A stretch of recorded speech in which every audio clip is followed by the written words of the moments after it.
good day by thinking about a bad yesterday. Welcome back everybody, welcome back to the Positive Cake YouTube channel. Thank you very much for joining me once again. I want to say a huge thank you to all my new subscribers and everybody who's followed, liked and commented on my last video. Yeah, we've got a great video ahead in store for you today. Make sure that you do like, subscribe and comment, and obviously continue to support my channel through obviously any future videos coming out, and obviously any future content that you'd like to see. Make sure you leave it down in the comments below. So yeah, let's get straight into it.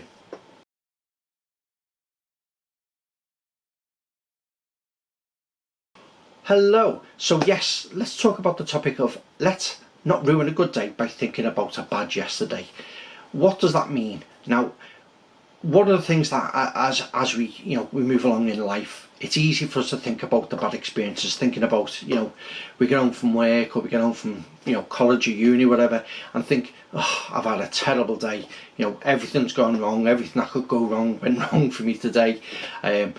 Things just aren't going my way. You might have been caught in the rain, you might have been late for the bus, you might have been delayed in traffic, and all these things unfortunately can follow you back home and affect your mood when you get back home, and sometimes it's hard to shake that off. So basically we're talking about the topic of being able to dispel a bad day, leaving that behind you, getting into a new day, a fresh start, a fresh mindset, and being allowing yourself to continue forward without having the baggage of previously bad experiences or bad days, or just things not going right your way.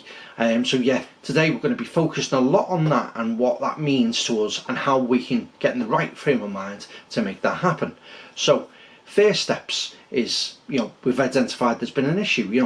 We've had a bad day, we've come home from work, things have just not gone our way. So how are we going to change that? How are we going to dispel that from our mindset? How are we going to sort of shed that baggage of the bad experiences out? So one of the big things that we need to look at is what was the thing that causes a problem. Identify, find out exactly what it was that causes this issue. Was it being late for work? Was it as I say, issues in work? So what can we do to combat that? For instance, if you were late for work, try getting up earlier in the morning, try and to get an earlier bus, or try and sort of make different travel arrangements, or see if somebody in work or in university or whatever could pick you up or maybe travel with you. Just get like a travel buddy to go with, and that may help you with being late from work. Dispelling bad feelings in work, like things like if you've dealt with tough customers today, you've had a really rough day where, for instance, people have come in and it's just been nothing but issues, aggro, complaints. Even if you're in if you work in a shop, or even if you work on the phones or in an office, you'll always encounter people who unfortunately have had bad experiences themselves that they have to project onto somebody else. And unfortunately, you could be the first person they see in that day, you could be the first person who answers the phone. It could be many things that unfortunately you're getting the brunt of what that unfortunate person's had to deal with, and you're now on the backlash of that. So these are the things that we need to look at and identify. These are the problems that can face us all. I'm sure you face the same things. You may have faced it today, you may have faced it last week, last month. However, when if you can cast your mind back, if it's been a while, you've always and you will always come up against problems that you'll meet with general public, your peers, family, and these things can unfortunately leave a bit of a sort of a lasting impression on us, and it can play on our minds, and this can affect our sleep patterns, it can affect our appetite, it can affect lots of different things. And this is one of the things that we need to sort of look a bit deeper into and sort of get to the root of how we're going to solve these problems. So yeah, let's have a little look at maybe some scenarios and see how that we can sort of combat some of them. Okay, so let's look at a first scenario. First scenario could be that you've, say, had an argument with somebody. This is probably one of the most common things that you might have. You had an argument with a partner, somebody you work with, one of your friends, an argument with potentially like a customer who's come in, like an unhappy customer who's got something to to vent at you about that day. And these are the things that might just sort of sit on your mind. You're overplaying that that sort of that what happened in the argument, the things you said, the things they said, the bad feelings. You may have got upset, they may have got upset, and these are things that can really hit our emotions. These are things that can really sort of hit us deep in ourselves, when it emotionally gets to us, and it affects us in our well-being and our mindsets, then, where we just can't let it go. It's something that festers on us. We think, oh, well, I wish I hadn't said that, or I could have handled that situation differently. So have a look at how you potentially might have had that issue, that argument, or what was it about. Sometimes it can be something really trivial, something that you both just blew up, or took out of context or something like that, and it can turn out to be nothing, but just because of circumstances, timing, emotions, these things, unfortunately, you can clash heads, and the next thing you know, you're both not talking to each other, or you've had a complaint made against you, or something really bad. So you've got to understand the fundamentals of what that problem was, and how it occurred, and how it would look to you if you sort of took a step back from that and analysed it, and maybe thought, well, maybe if I was to say sorry, I was in the wrong, if they were in the wrong, maybe talk it out with them and find out between you where that communication broke down. It could be that you misunderstood something, you think you're totally right, and they think they're right, and it could be just a misunderstanding. So first off, identify the issues, identify the problem, identify where this began, where it started, and how you dealt with it, because it could be that you dealt with it in completely the wrong way.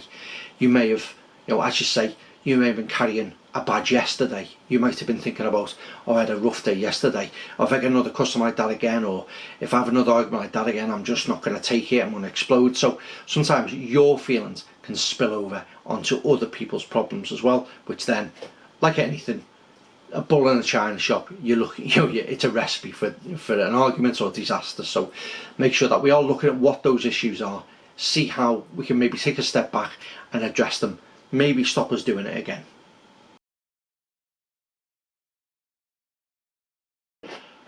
As I've addressed in the last article of the video, customers, for instance, that's something that if you work in retail, or you work in customer facing jobs, one of the biggest things can be complaints, or people not happy with services, or unhappy with other members of staff, or how they feel have been treated, and over an issue that's gone on. So one of the first things that any employer would probably say to you is, the customer's always right. You obviously make sure that you're telling the customer, you're giving the customer what they want. And sometimes you can be gritting your teeth thinking, what, the customer wasn't right, the customer is completely wrong, and they've just flew off the handle, they've kicked off, they've had murder with me, and you've disagreed with them. But sometimes that's the hard part of being in a job and being in retail and such, is when you've got to bite your tongue. You've got to find that part of you that goes, what, don't react, don't kick off, because the customer obviously is coming with a problem or an issue, and they've come to address to you that they're not happy with something. So the first protocol, as much as you may not be happy about the interaction, is find out the root of the problem. Maybe say, listen, I understand you're really upset, but let's see if we can get to the bottom of it, and let's see if we can help you with what this problem is. And most of the time, if you empathise and talk to somebody in any situation, this isn't just customer face, but in any situation, if people understand that you're willing to listen to them, and understand that, and they feel that you're willing to help them with the problem, you'll find they will come round to your way of thinking a bit more, and be a bit calmer, and say, right, okay, I can understand you've had these problems, or I understand you feel like you've been spoken to, or something's happened wrong, that you need to address this. But if you can be the one that helps them with that problem, addresses that problem, shows them that the problems they've had in the past, be it another member of staff, or happy with something they've bought, that you're the one who can make it better, the one who can solve their problems, the one who can resolve their matter, so they then feel confident in your abilities, as well as potentially the company you work for, whoever it is. So sometimes taking that little breath, taking that count to 10 scenario, and sort of understanding, right, they're angry, they're taking out on me, it's not personal, because you will find that the majority of the time it isn't personal. The ranting about something that's happened that it hasn't been your fault or out of your control. But sometimes just being able to take that deep breath, having a little bit of calm and sort of patience to sort of take that step back and go, right, okay, I've heard what you've said, let's try and sort this out. So yeah, sometimes dealing with your own emotions, trying to sort of control how you are, if you're hot-headed, or you're quick at temper, or you know, I was very much like that when I was younger. Somebody would snap at me and I'd instantly like, oh, what are you saying? Who are you talking to? But with age, with myself, I learned that that wasn't the right way to go across things. And I've got a lot more done, and I've achieved a lot more in my life by being that more patient person and understanding, and that built really good relationships also with work, but also with customers, and it's helped me throughout my life. So maybe try something like that for yourself. It may work for you, it may not work for you, but you need to understand how you function and how you can deal with conflict and issues when it comes to it without jumping off the gun. So yeah, maybe that's something to think about, something to consider.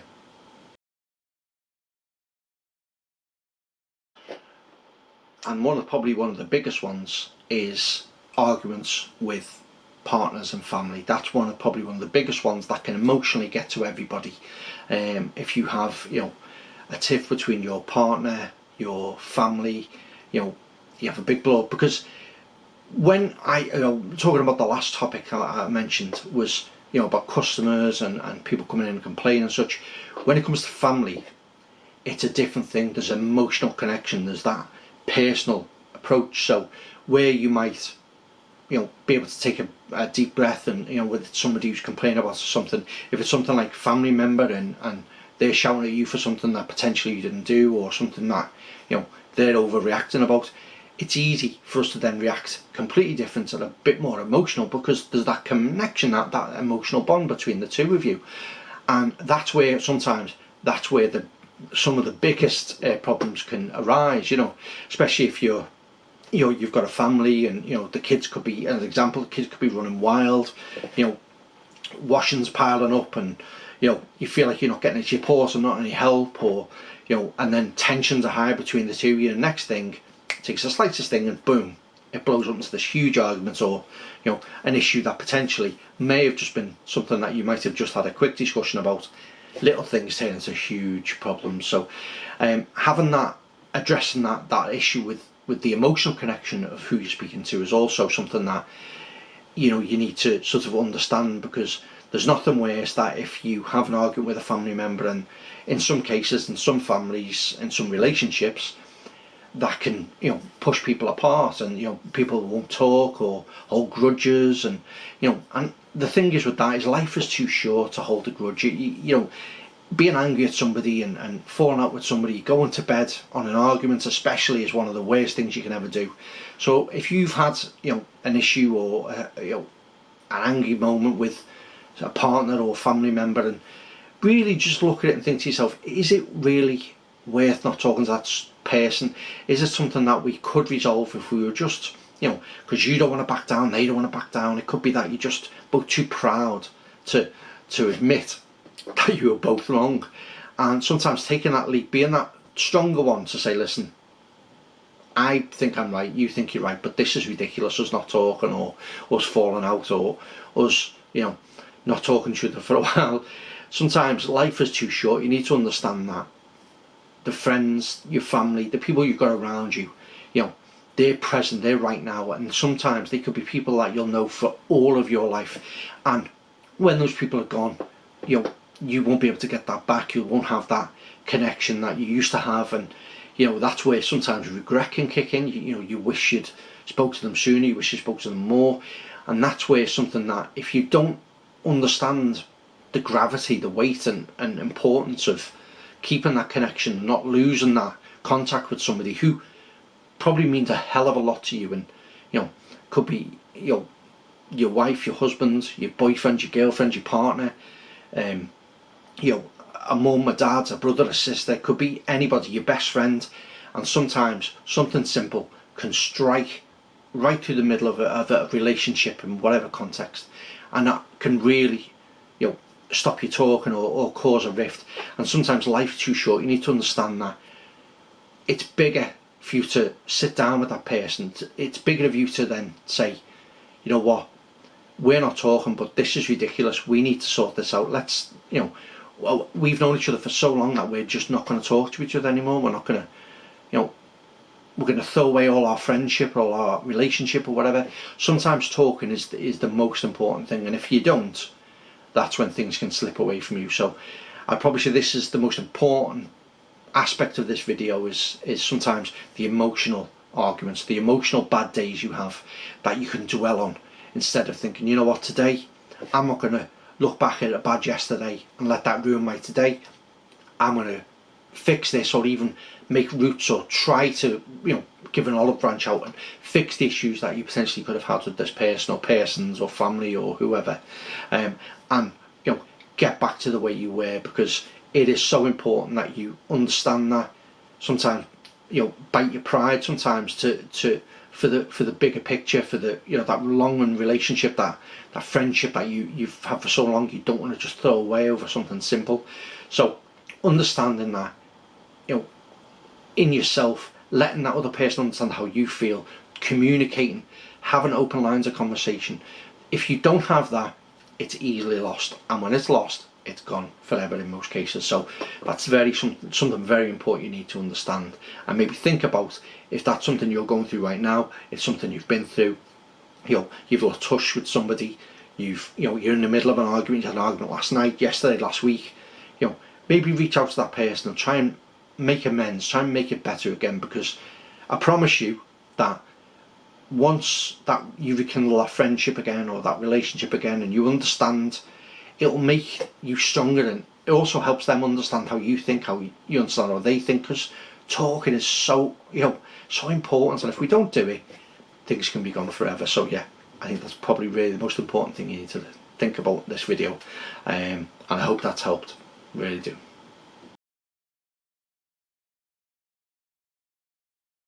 Okay, so thank you very much for watching my video today. It's been an absolute pleasure talking about this. This is something that I really feel affects everybody around the world. Friends, family, the person next to you, someone in work. Everybody is affected by hanging up on a bad experience that can follow you through and play on your mind, where sometimes analysing it, sitting down, taking a breath, you might be able to sort of gather your thoughts and get to the root of the problem and resolve it. So yeah, I want to say a huge thank you. Please don't forget to like and subscribe my videos. It's really important to me, and I love getting new support, hearing from new subscribers. If there's any content you'd like to see, any subjects that you'd be interested in me doing a video, please leave that in the comments. I'd love to hear back from you guys. And yeah, I want to say a huge thank you. Don't forget to support me. I don't do this for any other reason other than to help you guys, and it sort of gives me happiness that if I can help one of you, that's enough for me. I'm really happy to do it. So yeah, I want to say thank you very much, and you know what, I've been Positively Craig. I'll see you in the next video. Bye bye.